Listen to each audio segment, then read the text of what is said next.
The coronavirus pandemic has disrupted education across the world. Children of India have largely remained locked up at home. The children. वो मुझे छत पे जाना पड़ता है क्लास करने के लिए क्योंकि ग्राउंड फ्लोर पे जो है वो नेटवर्क नहीं आता है तो छत पे धूप होती है 70% of the children were deprived of access to online education. So how? Almost all students are now out of school. Some schools are offering distance learning, but this is not available to all.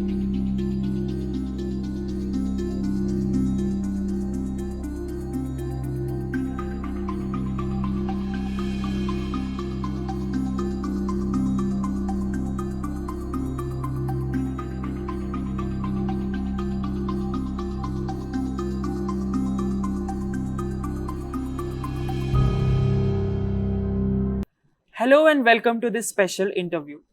It's 2023 and the world has moved on from the pandemic. But this pandemic had some long-lasting impact on our society and on people in general. And these effects cannot be eliminated completely. Apart from healthcare professionals and frontline workers, there is another section of population which was severely affected by this pandemic. These students. As the lockdown came into force, all education institutions across India shut down and shifted to online mode. And this had a drastic impact on how students learn and on their overall academic growth. To talk more about the COVID impact on students, I am joining Dr. Akshay Kumar, who is Assistant Professor of the Department of Journalism at Lovely Professional University. Dr. Akshay, welcome. Thank you, Ritik.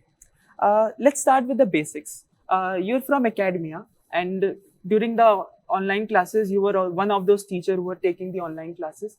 So what changes did you observe in how students interact and how you teach them?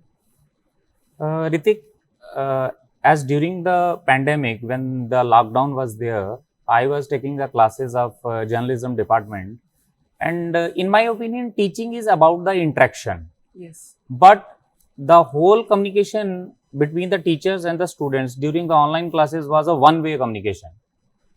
And if there is no dialogue between the teachers and the students, we as a teachers, I was unable to find out who student is present there and who is not.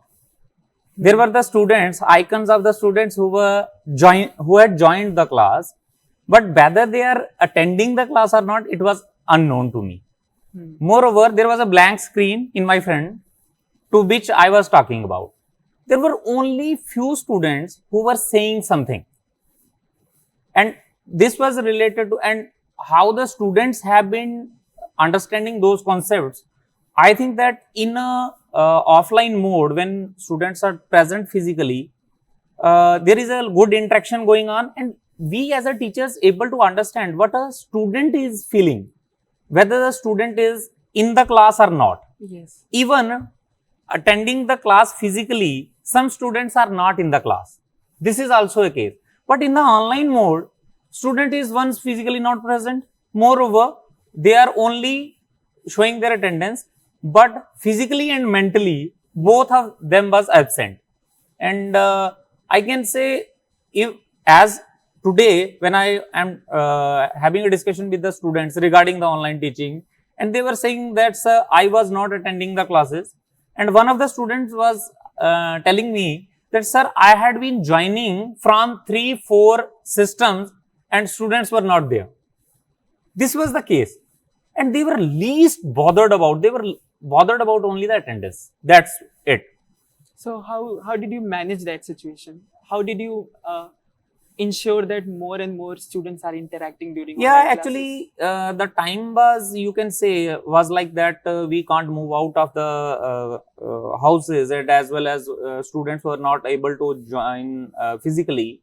So in that case, there were some of the techniques we used to discuss, asking the students to on their camera, and majority of students refused to open their camera. Right. So some of the students, they were interacting in the class, and if some of the interaction will be happening in the class, online class was a little bit, you can say, fruitful. Yes. Otherwise, it was totally a one-way communication. And I think the whole session was, there was only achievement of 10-20% and 80% was a based during that time. But we had a compulsion. We can't move out from that situation, and we were at a type of situation where we have to do that. And during that period, I also think that student also had learned how to learn in a you can say difficult situation. They Right. also tried self-learning process they started, but as a teachers, we feel a lot of hurdles during that time. I think the biggest thing which used to happen in offline classes was interaction. Yes. So the biggest challenge during the online classes was to keep the students engaged in Yes. that. That's the challenge which most teachers faced during these classes. You talked about the interaction. Since all the educational institutions were closed at that time, so there was no interaction among students each other. That was also not happening. Students were not meeting each other also. Yes. And one of the foremost requirement in the learning is to come together and do interaction and do activities together, which was completely missing during the online mode because everyone's sitting in front of their virtual screens. So how do you think that has impacted their overall learning, not interacting with each other as a students? Ritik, I will take one quote from Sure. the Pedagogy of the Oppressed. It was written by Paul Fry. And in that Pedagogy of the Oppressed, he had given one of the concept of dialogics. Dialogics is dialogue between the entities, dialogue between the students and the teachers. There should be no hierarchy. Right. Okay. And when the students are coming to the university, they are not only interacting with their classmates, they are interacting with the environment. They are interacting with those canteens, with those playgrounds, with those nook and corners. They are spending time there. And this is that time which a student, you can say, it remains in his memory or her memory for throughout his or her life. That was missing. Students, during the, actually when the COVID was there and there was only an online interaction, Yes. and online relationships, no doubt online is helping the people to make contacts. But when the physical interaction is missing from there, those relationships are not, you can say, longing lasting. There are any relation which is made on in the online format, you can say that loss in a couple of minutes, because you made it very easy Yes. and it destroyed very easy. Right. Physical interaction, it takes a lot of time to have a relationship, and those physical interactions, those type of relationships are everlasting. And students not only miss their classmates, interaction between them, even they have missed the opportunity to interact with the environment, with the students of the other classes, other departments. Right. Yes. So the overall growth of a student in an institution, in a university-like institutions, that was badly hampered. Yes. And maybe I can't relate it directly with the COVID-19 lockdown and the online classes, because there was one of the article written by Nicholas Carr. And that Nicholas was, Carr. yes, Okay. that was is Google making us stupid? Okay. In that article, in the beginning, he had mentioned that the reading capacity of the students has declined a lot. Students are unable to read even 12 to 14 pages article. Why do you think that is? Actually, he had mentioned about that, the capacity of the students. Why it is happening? Because you can find out, we need results very instantly. On the Facebook and on the WhatsApp, even in the messaging apps, you can find out the average Twitter length of the tweets across the world, it is 17 words. Yeah. Now they have increased, but till Even now it was they have just increased. 270 Initially, it was characters. 140 words, and Right. then they had increased to 280. Yes. The average length of the tweets, whatever are tweeted by across the world, average length is 16 to 17 words. So the problem is, our reading capacity has declined. People are more interested to watch the videos. Yes. Now it is also impacting the memory power. That the impact was from the internet facilities. And Nicholas Carr had written that article many years back, even before the shutdown. But this COVID lockdown and online classes system, this has, in my opinion, and studies might be there. I have not gone through any major study about that. Even some of the studies I had read. But the problem of losing the memory and unable to read the text, moreover, unable to interact with the people, have a good interaction, physical interaction, that problem has aggravated. Yes. To a lot extent. And that is why online classes became more challenging, because anyways the attention deficiency, there is attention deficiency among our generation, and on top of that you're having online classes in which teacher doesn't know whether student is paying attention or he's at all present or not. So that's why it become even more challenging. Yes, So, actually in the offline classes, what we have been doing as a teachers, we are interacting with the student, and Right. student know the teacher is present here. If he has Yes. he or she has some problem, he can ask him, Mhm. right? But in the online mode, we only have a two modes. One Yes. is video. Even in the video, the teacher is static. He Yes. can't move in the class. But in the offline mode, we can move in the class. We have an interaction with the student. If some student is, if some student is not feeling good, and in an offline class, you can go to that student, ask him, are you not feeling good? Why is the problem? And maybe after that, some other students will also say that, sir, we are not feeling good.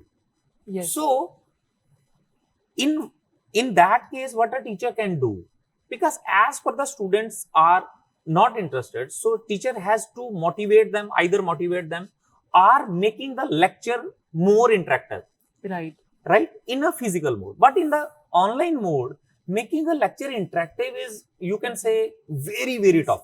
You can just only pass out the theory Pass out which the you have theory. on your PPT. Exactly. All the other aspects of learning are missing in online classes. Exactly. You as a student, you were a student Yes. during the lockdown. Yes. And that might be your experience also. Yeah, it is. And let's mention the technical difficulties which comes during the online classes. When I was doing the online classes, there were a lot of technical inconveniences we faced. Sometimes the internet is not proper. Yes. Sometimes the audio is not proper. Sometimes teacher is not audible. Sometimes students are not Students are audible.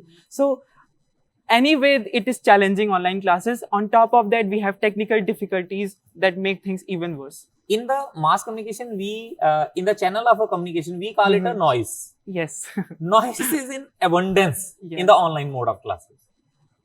And that due to that noise, whatever we are communicating to the students, that was not conveyed to the student. And students feel it more easy to learn from the online sources rather than listening the teachers in the classes. Yes. And this was the feedback from the student. I'm not saying it on my own, but this was the feedback of the students.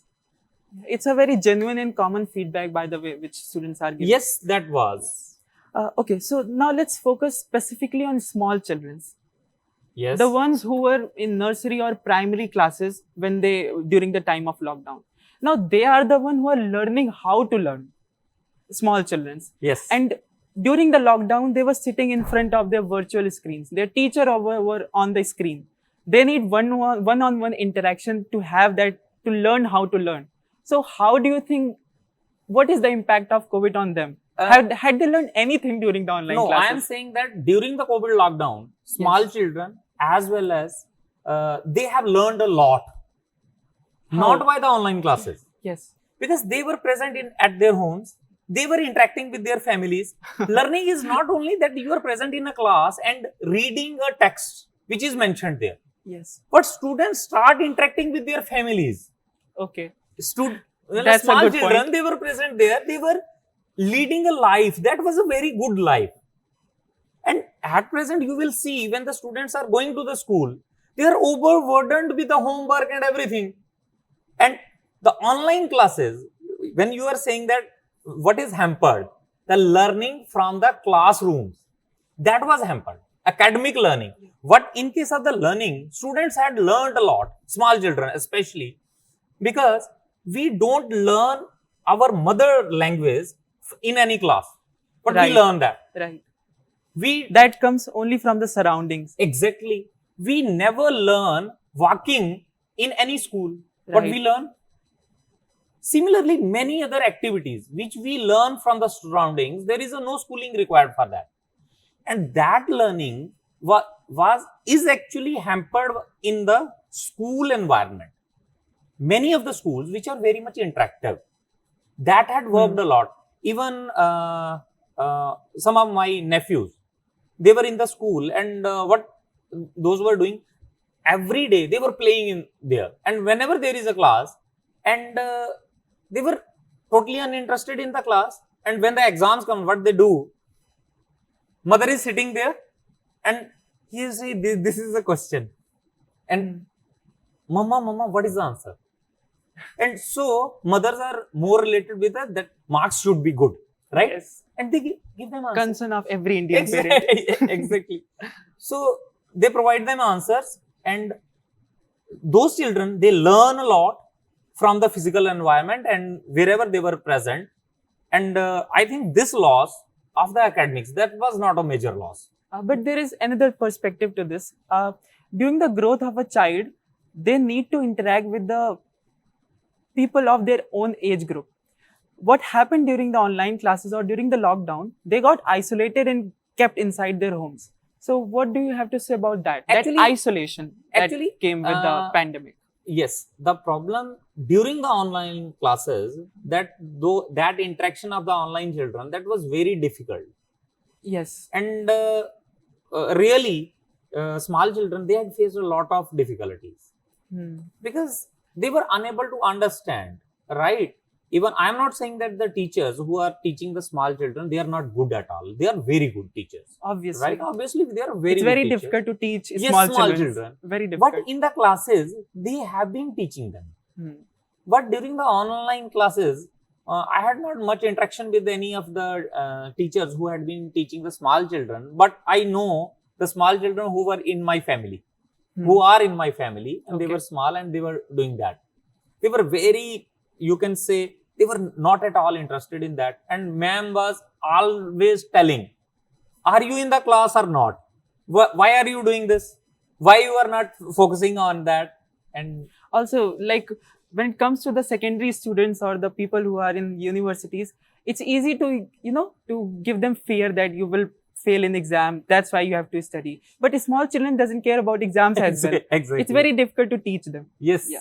So, do you think the learning gap that was created among small children due to the online classes, that can be filled now easily by teaching them in the... Yes. Actually, what I am saying, the learning is never happened, you can say, only from the schools. Right. Schools are helpful. Yeah. Educational institutions are helpful. Yeah. But learning from the books, that is a different thing. And learning from the environment, that is a different thing. And students had been learning from there.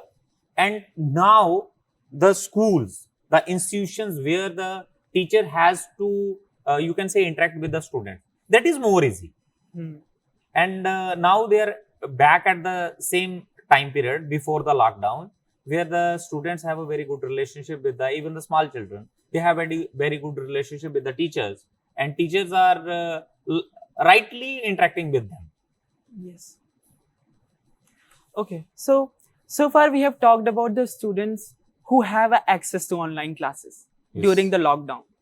Let's talk. So I just want to mention one more thing. Sure. We are focusing on those students and taking into consideration that all those who have the net connectivity, right? Yes. And those who are sitting and residing in some of the, you can say, metro areas and everywhere. But there is a large number of students and small children in this country who don't access to the mobile phones. Yes. Access to the internet connectivity also. Exactly. There is a digital divide in India also. This is also a major problem. I won't even say it's a divide. I will say a large section, a majority of the section of India's youth or teenagers were deprived of online gadgets during the online classes. Yes. Because they reside in rural India. Yes. In rural India, even if you have gadgets, then there was a problem with the internet connectivity. I'll give you the example. We visited Hardaspur village last semester, just after the lockdown was lifted. And there was this guy called Rohit Kumar. He was 16-year-old. He was a teenager. And during the time of lockdown, he was in 11th grade. He told us that School did not arrange, I'm quoting him, school did not arrange any online classes for us. We were told to do self-study until the lockdown is lifted. He again added, I could not study anything on my own as there was no one to teach me how to prepare for the exam. I don't think Rahul Kumar was the only one who faced these problems. Yes, this was Thousands of thousands. teenagers gone through that. I can say thousands and thousands of Right. children as well as the students in across the India, they had been facing this problem, and majority of the rural areas, and there were many of the stories on the social media platforms as well as in the BBC, in the New York Times, in the Indian Express. Students had to walk a long distance to reach a particular hillside where the signals were present. Yes. This was also a problem because internet connectivity was somewhere at a height. The students had to reach there. Only those students who have the smartphone, and those who don't have small phones, you can say, they were unable to even get those online classes also.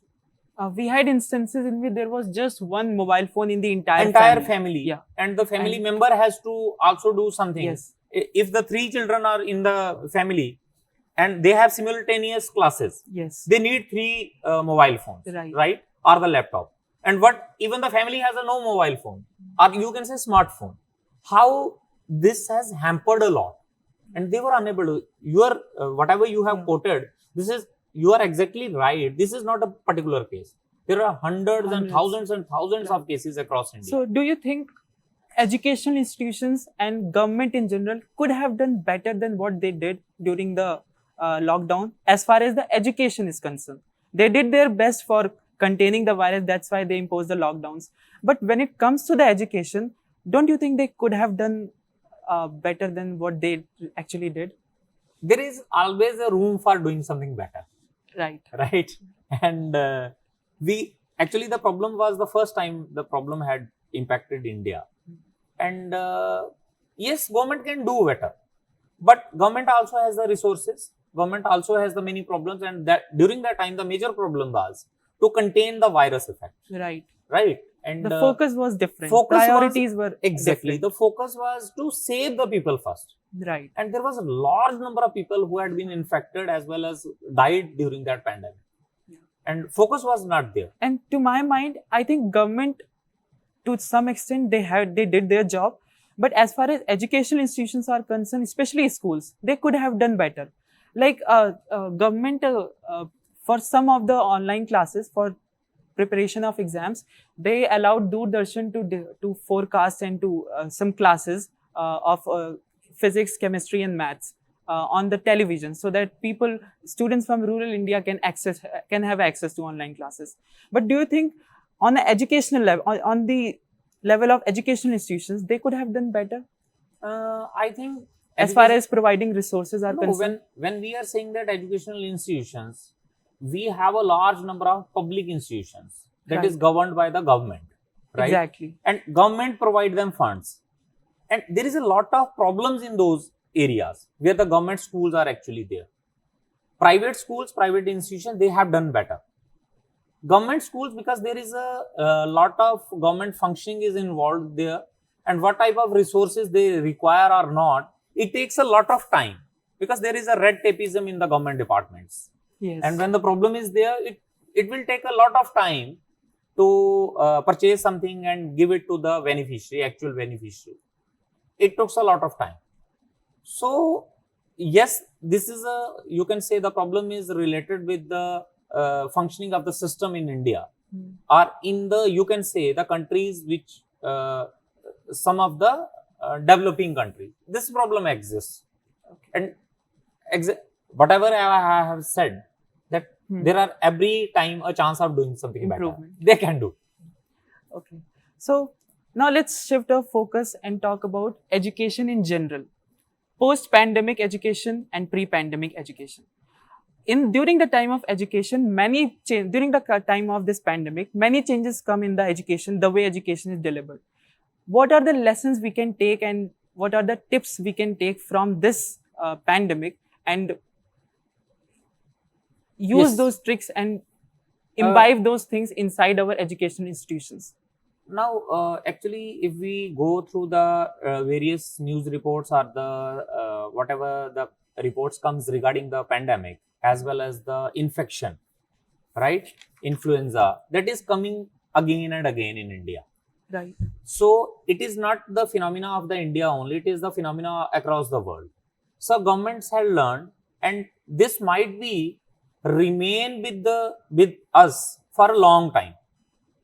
So the technologies, one thing is the technology should reach to the each person of the country, and that's related with the economical growth of a country. So if the economical growth of country will be good, then all the public, all the population will have the resources. Right. Then they will able to purchase that technology and access that technology. So I think in the context of the online classes, improvements will be there, and there is a lot of work going on, even doing the classes in the virtual reality classes type. Yeah. These are also experiments going on, but the problem is firstly to focus our attention towards providing that technology. We have to fill that gap. So the people having the technology and those people don't have the access to the technology due to certain reasons, and one of the major reason is the economical deprivation.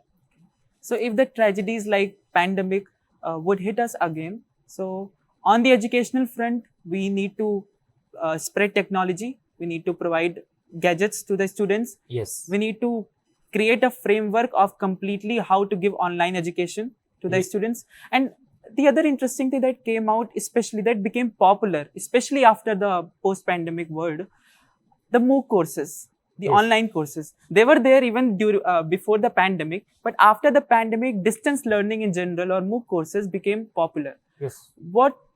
How do you assess this? What is your opinion on these MOOC courses? I think Are they a good way to learn? yes, in case of any problem, when you have a problem like pandemic, you can't move here and there. Right. So that MOOC can be an alternative, and people have been doing the MOOC courses even when the offline work functioning is going on smoothly. Alternative or a mainstream? I can't understand what you want to say. Can we have MOOC courses in online education next to the offline education, or we should make online education as the mainstream? No, online should not be make the mainstream. Okay. Because why do you think so? Why I am saying, because teaching is not a one-way communication. Even if the communication systems will be very good, again I am saying, when we have a relationship with the help of a technology with someone, and we have a relationship, physical relationship, when we are interacting here, you can organize this interview on online mode. Will we be comfortable? Will we be able to have a relationship with us? Not as much good as we have right now. Even if we are meeting for the first time. Right. When we are meeting, similarly, a teacher has a very good relationship with the students, with the interaction, and students learn a lot of things from the teacher's behavior also. Teacher is also learning a lot of things from the students. At present, the classroom is not a one-way, you can say, traffic. Right. It is a 50-50 traffic. Teacher is learning from the students, students are learning from the teacher. Students. Right?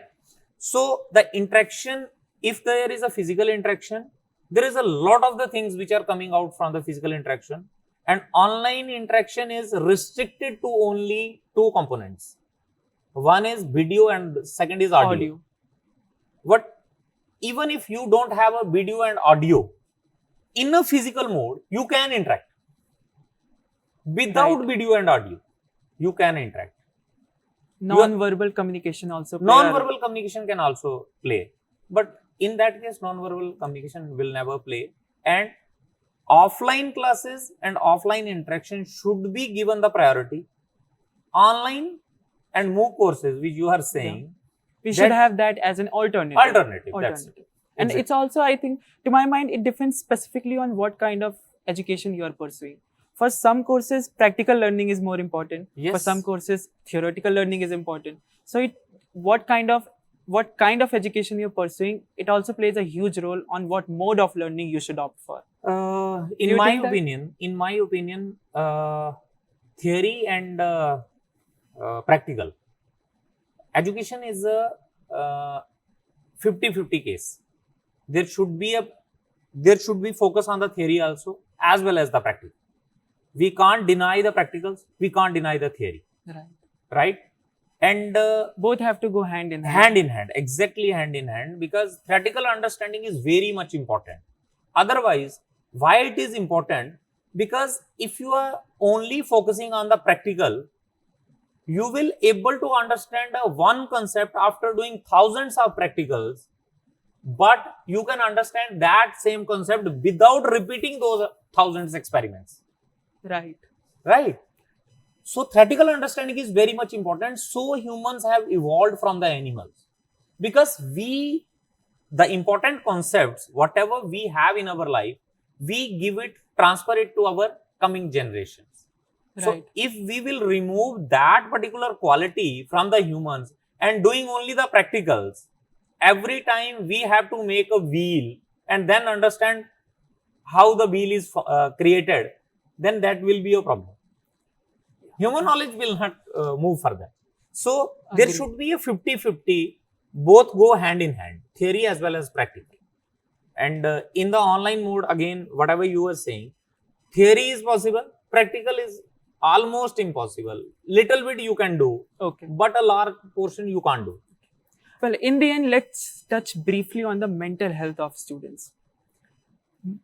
This pandemic has taken a huge toll on the mental health of all the sections of population. But when it comes to the students, it's a completely different story, because we had exams. There were some students who were moving from school to universities when this pandemic came around. So they were in lot of tension, lot of stress. So what do you have to say about the mental toll this pandemic has taken on the students? And any personal instance or experience you have? Ritik, in my opinion, actually, whenever we are saying that mental tension, there in philosophy we have a relationship with the mental understanding, idea, and the matter. What is the relationship with that? Our mental ideas, they are created by the physical environment in wherever we are residing, right? The problem was that because the movement was restricted, as we have discussed, and that particular environment that had created problems among the students due to presence in a particular restricted movement. That isolation as well as the restricted movement. But I have not gone through some of the studies about the mental health, and there is no experiment I had gone through, but its impacts on the mental health of the students, there could be. I can't say clearly what is the impact on the mental health. In my case, in our family, whatever I had seen, that mental health of our children in our family, that was more good than the schools. And there are, whenever I am saying the schooling, there is also a concept of the de-schooling. Concept of de-schooling. What is that? That concept is, we have to, whatever the schooling means, making a student disciplined, doing a particular thing in one way, that is actually killing the creativity of the students. So de-schooling should be there. And during that times, students were actually experiencing the de-schooling, in my opinion. And their mental health would have improved. Apart from those students who have to, who are at a critical stage of their life, that is joining the university. They have for to them. That for them, that might be a problem. It made the entire process of moving from school to universities complicated for them. That could be a issue. Yes, but so, without going through that research, I can't comment on that. Yeah, that is so wise of you. So I have more questions to ask you, but I think we are running short of time. So in this interview, we touched the mental health. We touched what its impact had been on the small children, how this learning gap that has been created on the rural children's, what has been the impact on that. We touch what reforms we can introduce in our educational institutions after the experience we had in this pandemic. And Dr. Akshay Kumar, thank you so much for joining us. Thank It's you. always a pleasure talking to you. Thank you, Ritik. Thank you for. That's all giving me we the had. opportunity. That's all we had for you in this session. Thank you for watching.